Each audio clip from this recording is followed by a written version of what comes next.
Hi, everybody. Hello, we are Ryan and Bethany. From Ryan and Bethany Board Game Reviews. All right, today we have a very special guest. We're talking with Jonathan from the HEXY Beast. What's going on, my friend? I'm just chilling out. Just sat in my PC desk. They just put my kids to bed, so luckily we're not going to have any trouble. And we're just going to be talking about our solo games. I'm Jonny from the HEXY Beast, by the way. I should probably introduce myself. That's a good start. So I have a channel on YouTube called the HEXY Beast that focuses on solo games. I tend to make sure it's kind of focused around the beginner, so each review has a gameplay section at the start of it. But generally, yeah, I just do a lot of unboxings, a few lists, reviews, and that's about it, really. So if you want to go check me out, I'm nearly at 1,000 subs. Very nearly. 15 Woo! away, I think. Congratulations. 15 away. 2,000. Get him there, people. I don't want the monetization. I want the community tab. Okay, so go. There you go.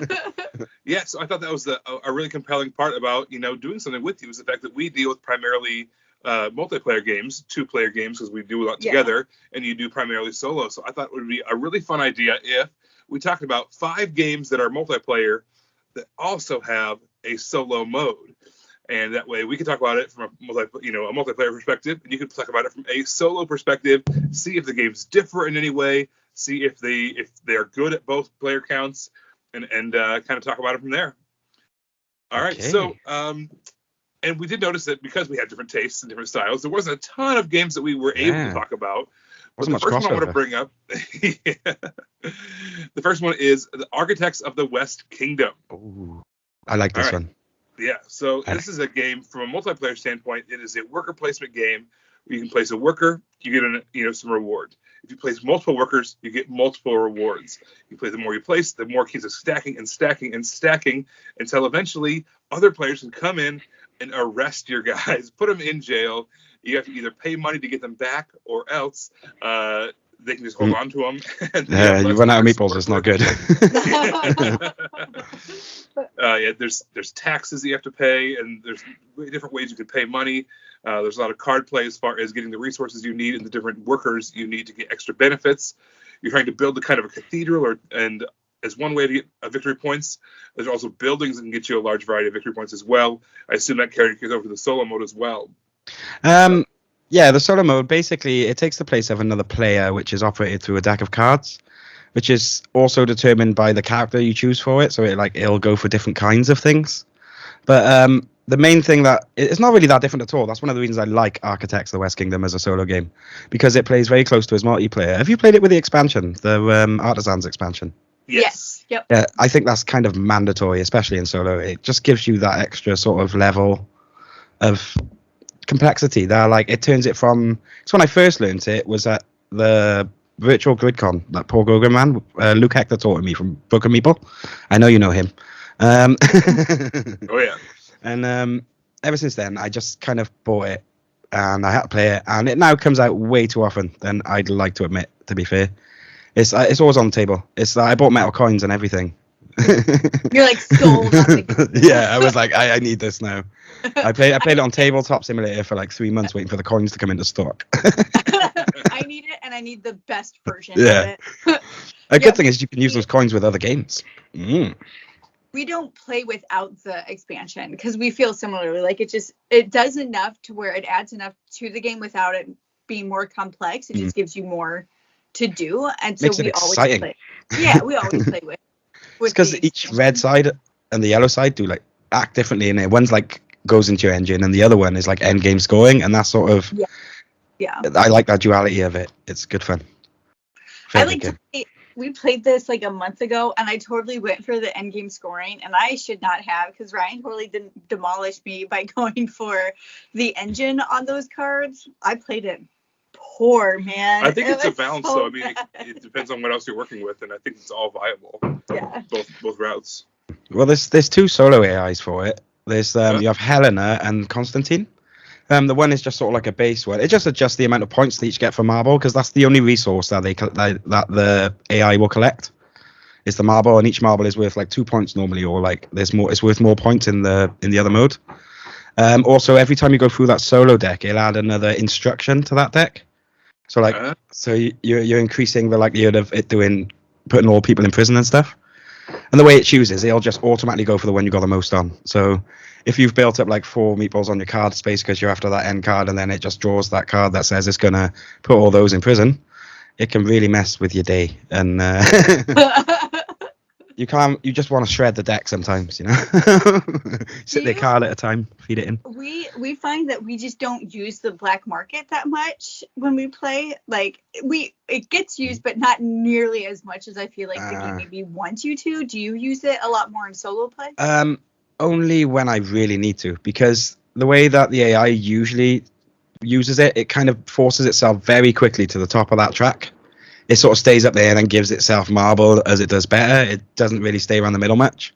So if I start using it, it'll bring the AI will choose to come down and start using it as well. So it's sort of like you'll bring him all the way down, but then because he's blocking the spaces you want anyway, he just sort of resets it too much. You want that bit, he's going to go reset it. It flips the card over and it's gone now. He just got 3 marble, well done. But it's very good at scoring points, and especially if you use that Helena, whichever the highest scoring one is, he's quite hard to beat. Because each card, have you seen, you've looked at the cards, I'm imagining, for the solo AI? No. We first got it. When we first unboxed it, we flipped through it, but then we just kind of put it back in this little case. Because it's really easy to activate. It's literally just a list, and the order of the list is also the priority of where he chooses to place. So like sometimes you can already have him having to pick like the 4th or 5th, so you can sort of manipulate how the bot's going to work if you get familiar enough with it, but only slightly. It's still relying on that random card pull. But you're making it saying if he does this, he's not going to get that many workers because I've only got 2, but I've got 2 here, here, and here. So he then has to choose between them on that priority list. And if you need them over there, but his priority list says he's going to take them from up there, then you make sure they're equal, don't you? To make sure he can't take these ones. Okay. It's like a sort of thing. It's a thing. I call it a thing because it's hard to explain. It's like it's so much of a mechanism, but also it's like a randomly strategic. It's like a lot of thought has gone into it. Put it that way, you can tell that the order of these things in really does affect the game in the way it should. It just has a very well implemented, simple to use solo AI. Pardon me. So basically, it really messes with your psyche. Yeah, it makes me. I'm always like, I'm doing this, yay, have fun, and then it's just like marble. Gets marble again. Well, it sounds like we started with a good one. This is the one that we both like for our various purposes, and is overall just a good game. It's a crafty game. Especially with let's other people. stay I played it with other people. Okay, and you like it both ways. You feel like it's a good port. Yeah, okay. It works just as well. Well, let's keep in the same vein of the West Kingdom, but let's go over to the Viscounts of the West Kingdom. In this game, it is not so much worker placement. You have basically a guy traveling along a board, and the card play, it's almost kind of a little bit of a deck building feel to it. As you kind of add cards to your deck, you're putting them in this row, they cycle down. As they cycle down, you're getting various resources that you can use to take on these different things that you can do. You try to gain some resources, try to buy some cards perhaps. Maybe you want to, there's tiles that you can grab that have kind of a set collection, banners that you want to grab, and also some resources. Almost everything gives you a little bit of resources. There's also this central board, this castle. It's really neat. And the more meatballs you add to the central castle, they kind of spread out and kind of climb up the ladder and spread out and climb up the ladder. And the more people you have on there, the more special abilities you are able to unlock, and also straight up victory points as well. Victory points. And when you let other players in the multiplayer version, you get a chance to kick them, or to, what happens when you land on them? I don't remember. I can't remember. Something happens when you land on people. Should have probably researched that a little bit more. Ooh, our camera's doing a weird thing. By the way, I'll blend in. Yeah. We're using a new camera that like moves around as we move around, so that's creepy for one thing. But if it looks weird, that's why. If we are ever cut off at any point, just pretend like it didn't happen. It's dramatic effect. It's that anime thing. One of the things I really love about Viscounts is I felt like all the different ways that you could collect points were all very decent strategies for winning. Like you had to do a little bit of everything, like in all of the West Kingdom games, but you could really focus in on something, and somebody could really focus in on something else, and it's still like very competitive in scoring. And I really enjoyed that when we played our games. that's another thing that actually carries over into the solo mode as well, because each character you can pick has a backside that is a different solo AI. So they'll focus on different actions themselves. It's also a lot more complex than the AI in Architects. And that Rondell thing, everyone loves a Rondell. So you take a game like Teotihuacan, which has a very, very complicated solo bot, right? Like pyramids and all that. It's Turksy. But and then you take something like this. It's sort of still got that level of complexity, but because it's organized in a way that you're going through phase to phase to phase to phase, it really doesn't feel cumbersome, even though it's definitely a lot more that you have to think about than when you're playing Architects. It uses a similar card system as well, so it has priority actions on it and 2 separate bots, and I think it also has a way to play co-op against that bot as well in Viscounts, but I'm not sure. I'm not entirely sure. It's been a long time since I played Viscounts. It was around the time of release, to be fair. It's one of those ones that it takes me a few weeks to play it and internalize it to keep it fresh in my head. The rule set. It's one of those. It's not as easy to pick up as Architects, for example. You don't just go, okay, my worker, your go, like you would in that game. But I did really enjoy the deck building side of it for sure. That was something that was really compelling, and I found that the way cards actually slotted off at the end really affected my strategy, and I kind of always went for books. So when I set an AI that was also after those books, it became very like a cutthroat sort of race to get them. Oh, nice. So because it's just different. It's just very different, but very the same. It's the same with the West Kingdom trilogy in general, though, isn't it? There's a lot of similarity, and a lot of the iconography and symbols used. If you've played another game in the series, before going to Viscounts, it's going to be a lot easier for you to get into the solo. Okay. Because I feel that if you're brand new to solo gaming, Architects is the better option. Because it's just going to sort of, you'll already have that background of this is what a gold looks like. This is what VPs are. Everything yellow is a VP, blah, blah, blah. That's one of the great things about these games in general is that the iconography is all the same. So it's pretty easy to pick up. I don't want to say easy, but you can seamlessly. It's easier. Yeah, you can transition between the games quite well. Exactly, because they use the same iconography and the same language for all of it. One of the things that has a big push on the end game of Viscounts, the multiplayer, is there's these red cards and black cards, the debt and the whatever it is, the not debt. The red. And see, we have the same problem. It's been a couple of months. Yeah. Right about there. But when the more red cards get taken, if the red card deck goes out first, then whoever has more black cards at the end of the game is going to score more points, and vice versa. If the black deck runs out first, then whoever has more red cards is going to score points at the end of the game. So it's kind of a really strange, you want to manipulate both decks if you can, but you do that by, modifying your corruptness level, right? That little tracker in the middle of your board that makes you corrupt, or it's virtue. The tower. Let's not forget the tower. The amazing thing about that game, the best thing about that game is the tower. If you fill it up and set it off, it's amazing. I was going to say lush. Play with the solo play. It's going to be lush. So it builds off of each other, this does this does this, and the solo play as well. Yeah, because it builds down, then it'll move 2 to the side, so you can really set it up in a way that'll really set off that chain reaction and pretty much win you the game in one meeple. So oftentimes when we learn games, I'll just in general, I often do really well the first time we learn games because I just play willy-nilly, and when we play again, Ryan has learned the strategy, and then I don't do as well. But when we first learned that game, I went for the tower because I was I thought it'd be fun, and it was wonderful. Just steamroll. I totally did. I genuinely think that tower could be a game on its own. I think they could release a separate game where it's just that placement mechanic and add another few rows to it, make it a bit taller, and just have that as the game. A few more effects. Have the tiles change or whatnot. It'll be a laugh. I love it. It'll be amazing. Amazing game. I'm being overly positive. So we're not going to talk about it in depth, but Paladins is another game in that series that we like multiplayer. I haven't played it. You haven't played it. Okay. Yeah. The reason I don't own it is because I know it's a lot more complex. I also know that once I had the other two and I played Viscounts and somebody said, well, Paladins is a bit of a jump up in complexity compared to that, I was a bit maybe in a year or so once, when I want some more West Kingdom. And I ended up not getting Paladins. But everyone seems to like it. I think people like Paladins a lot.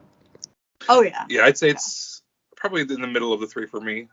Of course, it switches every time I play one of them. It does. And we're like, yeah, this one's my favorite until we play the next one. Then that one's my favorite. Which is a sign of strength of the whole series. All right, well, let's change gears a little bit. The Tiny Epic games.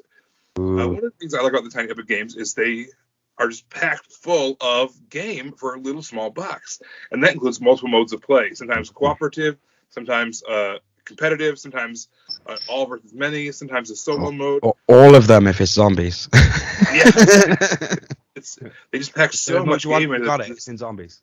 Well, let's talk about that one first then. So in the zombies, you can either play as a That was a great look. I'm looking forward to what you're gonna say after Ryan explains that. Yeah, so in the Tiny Epic Zombies game, there's two versions, two major ways to play. There's the cooperative version and there's the competitive version for the multiplayer. In the competitive version, you basically are running around this mall. Well, in all versions of the game, you're running around this mall and you're trying to gather some resources. You are trying to survive the zombies, but at the same time, you're undercutting your opponents. There's these objectives at the top of the board that you're trying to fulfill. And if you play cooperatively, there's a whole completely different set of objectives that you're trying to fulfill. All of the zombies are funneling towards the middle. But that's where you have your barricades. You're trying to kind of quarantine yourself off in this middle of the board, fight off the zombies, grab these weapons.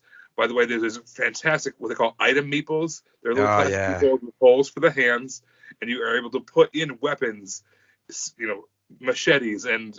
Yeah, I made an item meeple that Candy ended up naming my son. That's why he's called Ashley J. I'm not going to say his last name. Yeah, but it's just those little item meetables are fantastic. But yeah, so those are the two major ways to play the multiplayer version. What is the solo play like? Well, to be honest, the solo play is just the straight up co-op play. It's pretty much exactly the same. Okay. It doesn't play any differently at all. There's no separate rules for it, but it's like I said, it's all down to those item meeples. There's the one where you have to collect the civilians as well in there. There's another mode where there's the objectives. That's what it is mainly. It's about completing the 3 objectives, and I like it because it sort of gives me Zombicide in like a small space. Do you know what I mean? It's got that, and the item meatballs are just really nice to look at. I haven't played it as much as you probably, but I have tried it a few times now, and it's definitely something I'm probably going to play again. It's like I say, because it's no different. It's one of those games. It's like Spirit Island. Spirit Island I like because the solo is no different to the multiplayer. You know what I mean? It's one of those sort of, you don't have to learn anything extra, and I think the extras it's like 2 lines. It's something really subliminal that I probably wouldn't remember if you questioned me about it. Probably just the balance. If we were playing the game, I'd be like, oh, that's how it does it in the multiplayer if you did it differently. Do you know what I mean? It was something that, because I never learned it multiplayer, it's not something that I've internalized like I would have another rule. Yeah. Why would you? You don't need yeah. You don't need that information. There's a few games I do that. Things like Black Angel's another one. Just sort of like, I know it's solo, but if you ask me to play a game with you multiplayer, I would get a lot wrong. In general, would you say that rule books are written well for games that do both things? Some games yes, some games no. Definitely, because a lot of the time, as a solo gamer, you're stuck to 2 pages at the back of the book, and that's all you get. Or sometimes you just get a paragraph, and you still have to learn the multiplayer beforehand. Okay. So if you don't have a group and you're not playing multiplayer, you don't get that gameplay side of the initial learn. So you sort of have to imagine you've played multiplayer already, get that sort of assumption of how it's gonna work in the solo mode. Which is, even as a content creator solo, I do watch a lot of other people's solo plays to fix my mistakes. Do you know what I mean? Because there's sometimes it's just, you just can't get through it. Some rule books are that bad, or there's not been that much thought put into solo. Which is why when something like Spirit Island came along, where even though it's rulebook, it isn't the most amazing rulebook in the world, but because there was no extra solo rules, it was just play with one character. It made it so that I could just start solo straight away. Never needed to learn anything else, and it was good. But then, do you have like a rulebook that you think did it great? Did perfect. Solo? Yeah. Perfect. I don't know. Everyone complains about the Mage Knight rulebook, but I like it, and there's lots of text. But the reason I like it is because that reference on the back page of it is surprisingly useful. But that's not really much different solo, and that's a game you're gonna have to play loads. I'm trying to think of a good solo rulebook. What's a good solo rulebook? The Wingspan solo rules. Yeah, it didn't have a separate book, but it was pretty much half of the book. It did give you a good explanation of how to use the bot and the AI and how to draw it and set it up. Especially in the expansion, when the Oceania came out, it also did a good job of teaching you the 2 new solo modes that came with that. So there's a lot of solo in Wingspan. That's why I suggested it. But we're not going to talk about it today. In general, I think that Stonemaier makes sure that basically all their games that can have a solo mode have a solo mode. There's one that you have to buy an expansion for still, but Scythe doesn't have one? No, Scythe has one, but I don't get on with it. Okay. It's just combat inside I don't like. I can't deal with that card thing. I just don't like it. It's one of those games I tried digitally first to try and get my head around it, and then I was like, I can play it, but I'm not going to choose to play it. Yeah. All right, so let's stick with talking about the Tiny Epic series of games. Oh, yes. Don't get sidetracked. One thing I want to talk about is Sidetrack is the best. Yeah, that's just a vehicle for which we can talk, but talking itself is just as good. Okay. Tiny Epic Dinosaurs. This is a worker placement game where you are trying to build up, collect these different dinosaurs, put them in your little fencing area so that ultimately they can be sold off to, amusement parks around the world. So, what could possibly go wrong with dinosaurs in amusement parks? I like the meeple, the mug. I heart dinos. Yeah. I remember you mentioned that in your video as well. It's more of like a farming style game, right? The dinosaurs are just simply the animals that you're using. But it's a farming game where you are trying to make sure they're corralled inside. The carnivores and herbivores are never in the same pens. That way the herbivores aren't eating off your monsters. And you also don't want the herbivores to break through the fences. So there's this worker placement thing where, if I take a space, then it's blocked off. You cannot take the same exact space. And based off the number of players, at least in the multiplayer version, it kind of dwindles down based off the number of players. And there is less and less things for you to do as you go on. Mm-hmm. Is the tech tree a part of the expansion, or is that part of the base? Yeah, there is a little mini expansion that has a tech tree it's really simple, but also adds a really nice way of getting some extra resources. I've not played the expansions. it's a little mini expansion that's fun, but it's not it doesn't pertain to this, I suppose, but it's I think that it does a really good job of dwindling the board down based on the number of players, and then as you build up your system, you are trying to get enough dinosaurs to where you can kind of fulfill them and sell them off in a group to fulfill a card based off of what the card says. Maybe you need 3 of the red dinosaurs and 1 purple dinosaur, or whatever the case is, and then sell them off for a certain amount of points. How does that relate to the solo mode? Well, the solo mode is very similar to the way Viscounts work, where you're using the back of another card to actually. I can't remember if they actually have their own dinos or not, though. At this point, do they have a farm on the back? I'm not sure if it was just tracks they're beating, but I remember that. It was pretty much very similar. I'm going to say this for a lot of games now. Very similar to the multiplayer. And like it was a very easy to use bot. It was because of the way, once again, it's phases again. The way it has 6 different phases or something in the Tiny Epic Dinos. And I found that the way the solo activated was very intuitive to the point that I can't actually remember if the rules were separate or not. It's fine though. Yeah, excellent sign. It was like I can't actually pinpoint what's separate solo because what you described in multiplayer is pretty much what the bot is doing anyway. He's still gathering food. He's still gathering the other resources. I know he will take some of the objective cards. I know he can do that. But to be honest, I haven't played that in probably about as long as you started doing your Tiny Epic series. So it's really difficult to talk about that one solo. All I remember is I liked it a lot, and I liked the fact that you had the big meeple and the little meeple, and that the board itself seemed to work intuitively as a solo game. To me, I never felt like it was a multi-game trying to be solo. If you know what I mean? The bot was very much integrated and part of the game, and it just looks great. And all those unique dinos, eventually when you get to realize them and you start collecting them, it became quite compelling. And I remember being obsessed with it for a couple of weeks and then having to move on to something else. And that was a shame. I'm gonna get it out later because of how badly I've done in this video. I'm playing it tonight, okay? But all those Dino Meeples are really awesome because of how they have unique ones for all the different cards that come out. So they just have so many different. The purple ones, yeah. I do want to know, because of something you just said, it wasn't a multiplayer game trying to be solo. So what is a game that you have played that you felt like was just a multiplayer game trying to be solo and it failed? I'm gonna say Pandemic, because all that really did was give you a single hand of cards and play as a multiplayer. And when you're just moving cubes around, the thing with Pandemic is you can't really work together as one person in that game. You sort of know what you're gonna do. It becomes very formulaic and doesn't really have that moment where someone would disagree with you. But they want to go there, actually, but you want them to go here. And I think that's kind of what drives Pandemics. My washing machine's here, hello, by the way. I think that's what drives like Pandemic's main gameplay loop, is the tugging of players into opposite directions. And I think as a solo game, it's like a geography lesson.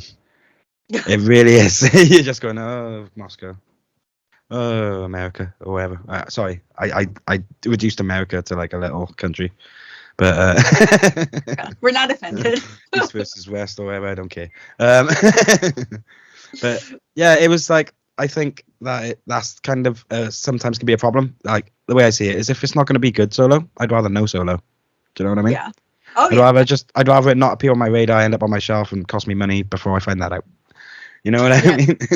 There's some games, and I can't think of any right now, but on the box will be like 3+ player count, but then they try to create a 2-player version, and sometimes it's just like Seven Wonders did that, didn't it? Yes. Yeah, and I know some people liked it, but I hated it. I don't like it. I tried it at game night and I didn't get on with it either. No, it was too much iconography and I didn't really like understand it properly. Yeah, I just didn't like the 2-player version of it, but I appreciate it at least when a box says that it's 3+, and then in the rule books it's like, well, you can play this 2-player version, but let's be honest, we designed a 2-player. Yeah. This is just because people complain to us. Yeah. So the way I see it from the outside perspective, and I've played a few games solo right now, but I'm not a solo gamer. I wouldn't call myself that. But there's 3 major categories, and correct me if I'm wrong, or add on if there's more information, ways of doing solo games. One is basically doing what we would call a cooperative game, a win condition that you're trying to achieve, but you're doing it by yourself. Yeah, party. The second one being like the zombie, It's like in Final Fantasy, you have a party of 3 characters. It's fine. And you say, since let's say Pandemic, you just try to win versus the game. You complete the objective. The second one being you race against your own self, and you just play over and over again, and you try to beat your own score, which is usually how a lot of Voldemorts handle it. Okay, and the third one being an AI that you're playing against, simply a simulation player. Is that the 3 main characters? Yeah, generally there can be some weird like objective based solo narrative modes as well. Like if you take something like This War of Mine, it wouldn't really fit into any of them. It still fits as that co-op game when you're playing solo, but it definitely feels more like it doesn't really work multiplayer. It feels like it was designed solo first, if that makes sense. Yeah. Okay. Yeah. What's your favorite categories? My favorite of those 3 categories would be the co-op style. I like a good dungeon crawl or something personally. I'm good with Euros, beating it a bot, but if it's sometimes they're over complex, I'm like, just give them the resource or set the score. Do you know what I mean? There's another mode as well, the tiered conditions. The ones where you sort of beat your own score, but each tier gives you like a reward or a ranking or something, isn't it? Oh, Things cool, like Nemo's War kind of works like that, even though that's one you should try solo. Because that's like solo only, in it, pretty much. It has a co-op mode, but it's more about I'm going to be captain and you're going to be my shipmate in the co-op. So you sort of get like one person issues the orders and the other one activates the crew sort of thing. I just knocked the microphone, sorry. But back to the old subject. I'm kind of waffling now. Back to an old subject. Waffling, that's fine. That's not something. Where we were talking about Pandemic, where you said, is there one game where you think the solo doesn't really work properly? And I think that game was Rallyman GT, because even though it's a great multiplayer game, and I did enjoy the time trials in it, you really need to use the fan-made solo bot to make it any like real good fun as a solo game. It doesn't. It's not something that time trial's fun, but it becomes beat your own score, doesn't it? It's that same. It falls into that different category, and that's a prime example of where you were saying about the different types. Where Rallyman, although an amazing game, you really need to use that fan-made solo mode to have AI for the other races. But otherwise, it just gets put back on the shelf and never comes out again. Now, this is going to sound like an oxymoron, but it sounds like there is a solo community out there. Oh, and I know there's the one. who'd have thought? But I know there's the one-player guild on BGG that is very active. We have the biggest guild on BGG, I think, actually. The one-player guild. Yeah, and it seems like there's a lot of people making these kinds of fan-made things and in ways of making multiplayer games into or updates to them. Obviously, using that community and using that base as a way of communicating about all those things. Yeah, who would have thought that for people who like to play by themselves, we're actually quite social. And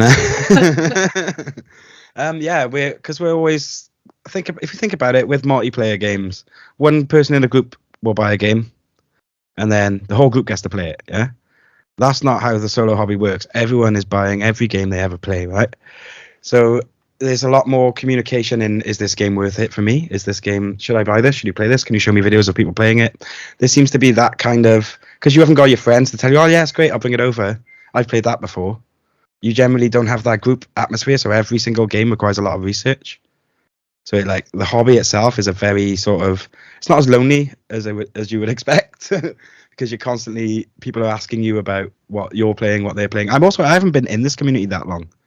I'm not like, a 10-year game or anything. I started gaming like around halfway through 2019. So I'm still only a couple of years into it, learning about it. And it was very much a solitary thing for me for like the first year. I wasn't aware of these groups and stuff. And I was just very much buying games I had no idea about and just playing them. And then I realized there's a big Facebook group that does solo games. And I ended up in that for a while. And it's just, that's where I am mostly, to be honest. If you want to speak to me online, I'm usually in that solo board gamers group. I post to other groups and stuff, but I'm there. That's why I live. I really like that observation, because I never would have thought about that, because we have games that we love, but we just won't buy because there are people in our gaming group who have it. And if we were to play with it, we would just play with them. So it doesn't make any sense for us to own multiple copies of a game. And I just never thought of, but you have to if you're playing by yourself. Yeah, if you don't own the game, you can't play it. Yeah, exactly. You don't own it, you don't play it, and that's it. And I never thought about that as a reason. I just didn't think about that and how that makes so much sense as a reason for people to, for retailers especially, together. Yeah, it's important. They should push the solo hobby. It would help them sell games. Yeah, I think that's actually neat. All right, so let's talk about the last game we want to talk about, rounding out the top 5 games. Not top, just 5 I games. haven't been counting. Who's counting? I've been talking about games that ain't even on the list. Well, that's fantastic. That's what we wanted. We wanted more perspectives, because I know that that's not something that we are. We don't have that perspective. We need that. That's what I thought. That's one of the things I thought was strange. When you showed me the list of games that you had that had solo modes, I was very surprised at how little crossover there was. I was like, oh, okay. I didn't know half of these had solo modes. That doesn't mean they're good. It could be, like you said, a multiplayer game just trying to pretend to be a solo game. Ooh, maybe. Who knows? I have to find them. We'll have to play them and find out. So the last one I want to talk about today, this is the Lost Ruins of Arnak. This is a...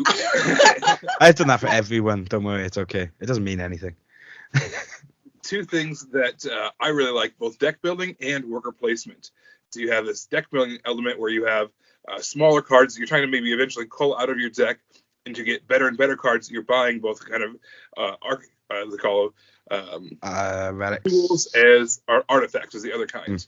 And then you have the worker placement element where you have resources that you can gather along the bottom of the board, but then also you kind of go up and explore. You have to pay a few more resources, but you're also to get into the risky element of the temple track. Yes, and you're going to have those beasts that you're going to have to fight off. You have some extra resources along the entire side of the board. There's this giant resource track. This almost, it's like a reverse tech tree. This, like you said, a temple track that you're going up. You have to spend resources to go up it, but you get some resources back in addition to some assistants that are going to help you out. I played this one a lot. I play this a lot. Well, in the 2-player, or the more players you have, in the multiplayer version, certain spots of the board are kind of blocked off. Yeah, it does the same in solo. It blocks more of them. Like it'll block the multiple meeple spots on most of them as well. Okay. Yeah, in solo, it has these big chunky tile things, right, with arrows on the back of them. This is an interesting solo mode, actually. Yeah, one of the things I love about Arnak. Have you played with the expedition leaders at all? No, I own it, but I haven't integrated it into the game yet. Did you also know there's a solo campaign for this game? A narrative-driven solo campaign. I saw that there was a free print and play solo campaign, but I haven't printed it out because it's solo. Let's talk about both, right? First of all, we'll talk about the main game. The main game is like it's kind of just like the multiplayer, but yeah, you've got this pile of tiles that sort of determines which direction it'll choose a card from in the stores, as well as what its action is going to be. So you have red ones, you have green ones. They represent different difficulties. There's 10 of them. You integrate 5 of the colors into the base ones. They've also added purple ones now as PMPs that increase difficulty and stuff. So the bot itself is extremely customizable. So like you can have, say if you wanted 2 greens, 3 reds, and a purple in there, you could do that. You could just decide I wanted this difficulty, but I want that one nasty card in there. But the backs one, which is the most interesting part, which is why you've got to have them orientated correctly, actually will decide, say if it has we're going to buy a card, it'll either go for the leftmost or the rightmost based on that arrow on the back of the tile. So it's constantly 2 piles there, one with an arrow on it and one with an action on it. So it's very much switching up. It's hard to predict what it's going to do. But then, okay, so it pretty much works the same. You're going for that points, you get the temple track, get all your tiles in, your rewards. You've collected a few guardians at that point. You've got 5 points each or whatever. And you just do your scores up and win the game normal like you would multiplayer. But then the campaign mode has like 5 missions, which actually uses the board in interesting ways and the art on the boards. Also, you've got both the snake and the bird side for solo as well. But in the campaign, like it'll, without spoiling it, you know how on the temple track there's some characters with like runes on them? Okay, yeah. Well, in one of the missions, it actually references those runes as part of a gameplay mechanic. So it uses, and I think in the very first mission, it sets up one of the guardians as a boss, for example, and you have to go through a whole survival scenario, and it's something that's very different to the main game. You're still doing worker placement and stuff, but it's got the goals have changed completely. You're no longer just going for points. So like the first mission, you're trying to, get out of your plane wreckage and then go visit this guardian using the information that is also on the temple track that you would not have even known is there until this campaign brought it to you. It makes you look at the board in a completely different way. All the art is like, it references art that's there that you wouldn't have even thought that it meant something. It's a really good campaign, and it works co-op as well, I think. So it just makes you think that it was pre-planned. Yeah, I think when the board... Sorry, I got a bit of a chest on the go now. Yeah, I think when it was designed, I think the art on the board was designed with that solo campaign in mind. There was no way that wasn't there. Very intentional. Oh my god, I love that. It's like an Easter egg. Yeah, it basically fills the board with Easter eggs. That campaign. Yeah, that's great. Good. It's a very good solo campaign. Recommend it to anyone who owns the game. And it's free. Free. And the app will run it as well. You don't even have to print it. There's a scoring app for Arnak that'll run the solo campaign for you. Oh, that's even better. Yeah. So it'll tell you what to add to the game and stuff. I think there might be, I'm not sure if there is like 1 or 2 cards to print off, but I think the app handles them too. But I usually play it with the app anyway, and I don't think I've got bits of paper on my table when I do. But I finished it a while back now, and the missions are very interesting. The story is good fun to follow. Arnak is great. Best game ever. I don't even know if it made my top 10. Oh, that's bad if it didn't. I'm pretty sure it did. Was it on my top 10? I can't remember. I hope it was. Remember. We don't trust ourselves to remember, so we use Pub Meeple when we do all of our rankings. Oh, yeah. I don't. I just watched last year's video, and I go, oh, what's moved from that? Yeah, no, there's... I'm very disorganized. I don't organize. Well, I think this has been a really cool discussion, right, about all the differences that people have between the multiplayer and solo modes of these games, and sometimes they're very, very similar, and sometimes, like Arnak, they're very, very different, which is fantastic, because I think that's an area that we have not explored hardly at all. At all? Well, yeah, I mean, I've played, like, Pandemic, for instance. I played that before I even knew that solo modes were a thing. When we first got Pandemic, I played it just multiplayer by myself. I was in charge of 2 or 3 people. Oh, actually. Well, speaking of pandemic, one thing that makes pandemic better. Right. Showing off your logo, I see. I can't see this. This is a pandemic systems game, right? Called World of Warcraft: Wrath of the Lich King, which pretty much solves the issues I have. Put it in front of you. We can't see it. Like, put it right in front of you. See if that shows. No, it's. Damn. Oh, I got an idea. Yeah, like that. So that uses the pandemic system. Yes. Oh, it's gone again. But it doesn't call it a pandemic. Yeah, it says a pandemic systems game on it. So that's how it works. Pandemic systems game. But this is actually going to be my next review. So that's why I picked it up.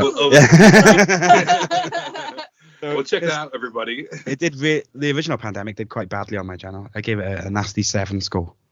And so out of 100. 7 out of 100, yeah. That's a great segue, though. Why don't you tell everybody where they can find you at? I am YouTube at the HEXY Beast or whatever. Instagram is also the HEXY Beast. That's just it. I'm always on Facebook under my actual name. But you, like I said, you'll see me in groups, and I'm always posting my videos, so it's not hard to find me there. I don't really use other social media. I'm not on Twitter, for example. So that's intentional. I avoid Twitter like the plague. So yeah, that's it. It's all YouTube for me. I'm all a YouTube guy. That's awesome. The best place to get me. I've been tempted to start streams on Twitch and stuff, but I don't really think I could do that until I start thinking about Patreon or something. And I don't like the idea of asking for that. I need more. I need to get bigger before I can start thinking I'm worth anything. We think you're worth something. Oh yeah, of course. I'm sorry for messing around so much, guys. I have a habit. No, we love it. That's why we love you. I'm not going to say it back. I'm sorry. I love you guys. I'm sorry. It's like a little board game family. It is though, isn't it? Because we're very different communities. You've got your multiplayer community. I'm a solo community. We very rarely mix. They don't mix us together enough, which is why I'm a big fan of people like Luke Hector and Paul Grogan, because they focus on solo as well. Yeah. They don't discount us. Do you know what I mean? There's a lot of content creators that do. Real, okay? We're out there. Well, that's why we thought this video would just be a fun concept anyways. I started. Kind of bridge those gaps. I looked online for like solo video reviews, and I was like, there's no one. Well, there is. There's Rolling Solo and people like that. But I mean, in the UK, there was like Mark Dainty from Not Board Gaming. That was it. Oh. He's the solo guy in the UK, right? So that's why I started, because I was like, he has no competition. I can have some of that. We're friends, by the way. So. Coming for you. Yeah. But so if it wasn't for Mark, and Liz Davidson was another one that told me to just press record. When I asked her about it, she just went, just press record, you'll be fine. I was like, thank you. So if it wasn't for her, I probably wouldn't have started. So that's nice. But I said, these multiplayer things have helped me solo. I'm a good solo guy. But I'm not against multiplayer. I'm not one of those elitist people that I'll be like, I won't go anywhere if it's both one. There are people out there like that. People that don't play anything that, that can't be played solo. Surprised we didn't talk Gloomhaven, but I'm glad we didn't. Yeah, that's a whole other thing by itself we could talk about. We only played one scenario. And then the lockdowns happened basically immediately after our first play of it, so we lost our group that we were going to play with for a while. I wouldn't feel intelligent talking about that. So that's another thing we could talk about, right? Because solo, you will finish campaigns. You will always finish your campaign. You're never going to have people drop out. You're never going to think, even if you don't go back to it, 6 months' time you come back, you're on the same mission you were 6 months ago. Yeah. That's a good point. Every campaign gets finished as a solo gamer. That's a tagline. Every campaign. Yeah. Well, awesome. Guys, thanks so much for watching. We've had a blast talking about these different games and talking about solo gaming in general, which is kind of learning about it for us from our perspective. So that's where you can find Jonny on his different channels. How about us? Where can you find us? You can find us everywhere. First, make sure to subscribe so you can see our videos as they come out. Buttons down there somewhere. Yeah. You can find us on Facebook or Ryan Bethany Board Game Reviews. On Instagram, we are Ryan and Bethany. On Twitter, we're Ryan and Bethany 1. And on TikTok, we are Ryan and Bethany. I don't have TikTok either. It's our place to be silly. It is. It's just I should try it. I like being silly. Yeah. Yeah. Well, very cool. Well, thanks again for joining us. We had a blast. Everyone else, we will see you next time. I got one thing. Stay hexy, everyone. Stay hexy, everyone. Yes, Everywhere. stay hexy. Bye, everybody. Bye, guys. Bye.